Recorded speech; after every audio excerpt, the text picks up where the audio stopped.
네, 이번 시간에는 B2B 세일즈 제15강 단가가 높고 사용 빈도가 낮은 서비스업에 대해서 알아보는 시간을 갖도록 하겠습니다. 저는 가천대학교 김진환 겸임교수입니다.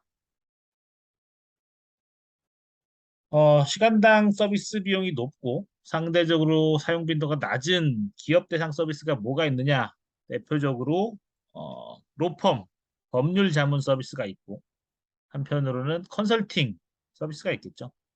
좀 이따 뒤에 얘기하겠지만 이거는 웬만한 어떤 중소기업이나 스타트업에서는 구경하기가 좀 쉽지 않고 최소 중견기업 정도는 이제 돼야지 이제 겪을 수가 있는 어떤 경험해 볼 수 있는 서비스인데요. 이거에 대해서 이제 알아보도록 하겠습니다. 자, 세그멘테이션에서 위치를 한번 볼게요. 상품 속성으로는 서비스, 지속적 거래 여부는 일회성, 그다음에 회당 거래 측면에서는 고가, 그래서 컨설팅, 법률이 여기에 해당되고 있습니다. 어, 최근 이제 뉴스 몇 개를 좀 볼게요. 한 대형 글로벌 컨설팅 대표는 코로나19 이후에 타격을 입은 기업이 있고 예기치 않게 승기를 잡은 기업들도 있는데 여기들이 컨설팅 회사를 찾고 있다. 여기는 비용을 고민하기보다 확실하고 유용한 전략과 조언을 원한다라고 얘기했다고 합니다. 기업 입장에서는 돈을 어차피 일정 금액은 되죠. 웬만한 컨설팅 회사가.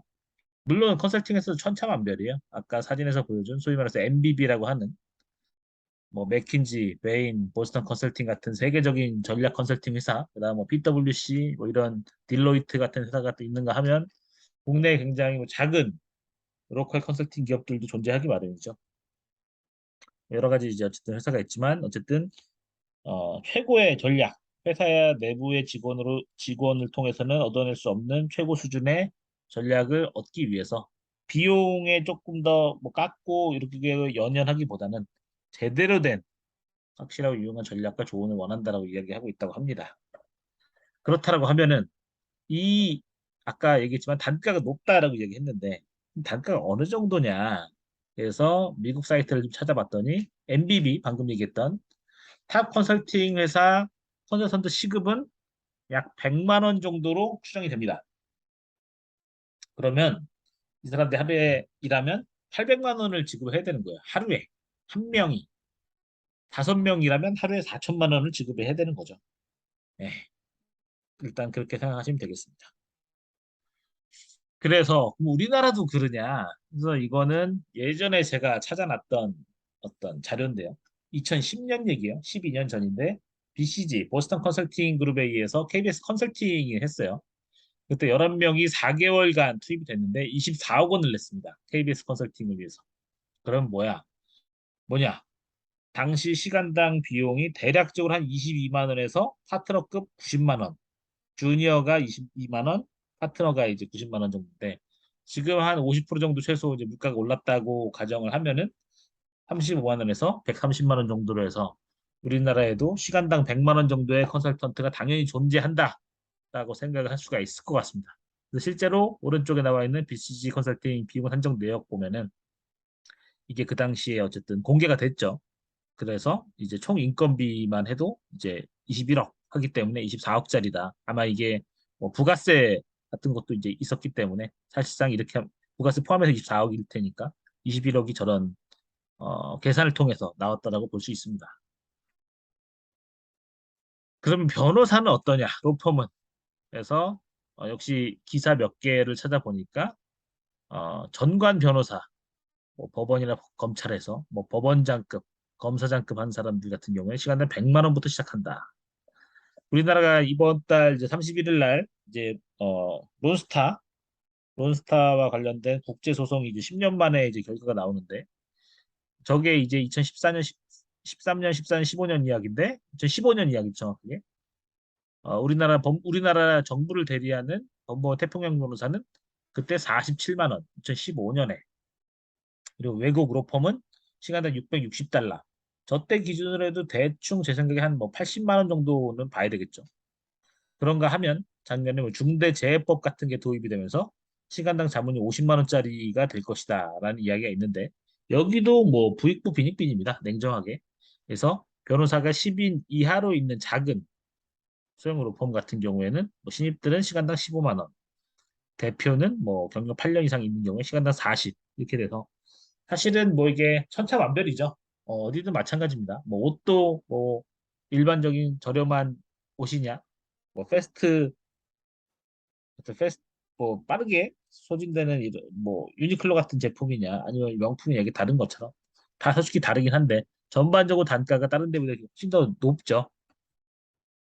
그래서 변호사 비용도 굉장히 좀 높다라는 겁니다. 그래서 이제 당연히 높은 단가로 인해서 기업들도 다 야근데 이거를 다 돈 내지는 않습니다. 그래서 나홀 뭐 소송 같은 경우는 나홀로 소송을 하죠. 그래서 뭐 기업 같은 경우는 뭐 민사도 있고 형사도 있겠지만 민사 사건 같은 경우에는 우리나라도 그렇고 미국도 그렇고 나홀로 소송을 하는 경우가 많이 있다라는 기사가 상단에 있고요. 하단에 보면은 쿠팡이랑 동국제강이 외부 컨설팅을 사용하지 않고 직접 문제를 해결한 케이스를 보여주고 있습니다. 동국제강 같은 경우에는 어떤 인증에 관련된 이런 인증에 대한 부분을 자체적으로 해결했고, 쿠팡 같은 경우에는 또 IT 영역 정보 인증 심사를 외부 컨설팅 없이 해내기도 했습니다. 그러다 보니까 로펌도 뭐 영업 전쟁이 굉장히 좀 치열해요. 그래서 이것도 사실은 뭐 큰 데도 그렇고 작은 데도 이제 그런데 아무래도 큰 데가 조금 더 여유롭죠. 왜냐면 여기는 브랜드 네임이 굉장히 좀 중요하고 우리나라 여전히도 이제 전관예우라는 게 있기 때문에 그런 전관들을 많이 데리고 있는 대형 로펌 같은 경우 상대적으로 덜한데 그러지 못한 어, 소형 로펌 같은 경우에 사실은 굉장히 도전을 하고 있는 데가 많다라고 알려져 있죠. 그래서 내용을 보면은 뭐 수임을 하는 과정에서 핵심 아이디어를 제공해라. 어떻게 이 소송에서 이길 거냐 아이디어를 제공하면은 그것만 싹 빼먹고 그 다음에 탈락을 시키고 더 싼 데랑 계약을 한다라는 거죠. 그리고 다른 로펌에서 야 이런 거 더 싸게 얘네들 들어오는데 니네도 그거 더 낮게 주면 니네 해줄게 이렇게 해가지고 수임 가격을 후려치기도 당하고 하지만 수임 경쟁이 심하기 때문에 해당 기업에 이제 불만 표시하기가 굉장히 어렵다라는 이야기입니다. 그래서 이거는 뭐 요새 좀 들어보면은 어쨌든 뭐 큰데 정말 큰데 한두 군데 몇 군데 빼놓고서는 다 이제 어쨌든 해당되는 이야기라고 해요. 그리고 실질적으로 뒤에 얘기하겠지만 뭐 이제 로펌한테 예전에는 관계 중심의 영업을 했다라고 하면은 이제는 공개 프레젠테이션 같은 걸 요구하기 때문에 그런 걸 통해서 조금 더 이제 본인들이 갖고 있는 전문성 정보를 의뢰 기업이 쉽게 빼갈 수 있는 구조가 더 강해졌다. 이런 어떤 이슈도 존재를 하고 있습니다. 컨설팅 회사 같은 경우에도 마찬가지예요. 기회의 옥석을 가리는 게 중요하다고 해서 이게 진짜 진짜 영업 기회냐? 그렇지 않고 그냥 기업이 어떻게 보면 간만 보려고 아이디어만 빼먹으려고 하는 어떤 그런 거냐? 이런 거 하는 건데요. 이 기사는 실제로 제가 예전에 매일경제에 썼던 기사 내용의 일부예요. 컨설팅 업계에 이제 임원으로 계셨던 분 제가 인터뷰를 했던 거고요. 그래서 보면은 우리나라 같은 경우에 프로페셔널 서비스업에 대한 인식이 상대적으로 덜 발달해서 지식을 전달하는 거에 대해서 단순 인건비로 생각하는 경우가 있고 공짜라고도 생각을 많이 한다는 거죠. 그래서 제안 작업을 통해서 컨설팅 회사의 아이디어만 취하고 실제 프로젝트를 진행하지 않는 경우도 발생을 한다. 그래서 관계를 끈끈하게 잘 만들어 놓고 고객이 정말 이거를 프로젝트를 발주를 하려고 하는지 그렇지 않은지 이런 거에 대해서 잘 알아보는 게 중요하다라고 해서 이분은 옥석을 가리는 작업이라는 표현을 사용을 했습니다. 자, 그러면 이 어떤 로펌이나 컨설팅 기업이 어떻게 세일즈를 할 것이냐. 이미 여기는 어떤 뭐라고 해야 되나? 이미 자기들의 아우라, 명성, 전문성 이런 게 이제 이미 있는 데는 알아서 찾아오는 경우가 많이 있죠. MBB라던가 어떤 컨설팅 회사는 MBB, 그다음에 법률회사 같은 경우에는 뭐 김현장, 태평양, 뭐 화우, 광장 이런 데는 이제 그런 게 있죠. 하지만 그렇지 못한 작은 기업들, 작은 컨설팅 회사, 작은 로펌들 그럼 어떻게 할 것이냐? 컨설팅은 기업 어떤 전략만 하는 거 아니지만 어쨌든 다양한 기업의 업무 분야에 대한 이슈이고 기업이 어떻게 잘 생존해 나갈 것이냐, 성장할 것이냐 이런 걸 다루고 있고 법률 자문은 리스크 관리에 대해 다루고 있기 때문에 전문성 경험, 전략 수립, 관계, PT 능력이 굉장히 중요하다라는 건데요. 어, 로펌 같은 경우에는 송무, 소송과 관련된 일을 하면 이건 어떤 건당 프로젝트성으로 진행이 되는 거고요. 컨설팅 같은 경우에도 어떤 프로젝트 베이스로 주로 진행이 되는 건데요. 그런 게 아니라 이를테면 어, 로펌 같은 경우에는 뭐 송무 업무가 있고 자문 업무가 있죠. 뭐 계약서에 대한 검토라던가 내부적인 법률 이슈에 대한 대응이라던가 이런 거를 하는 자문 서비스가 이미 좀 많이 활성화돼 있어요. 로펌 쪽에는. 근데 컨설팅 쪽은 아직 그런 것 같지는 않아요.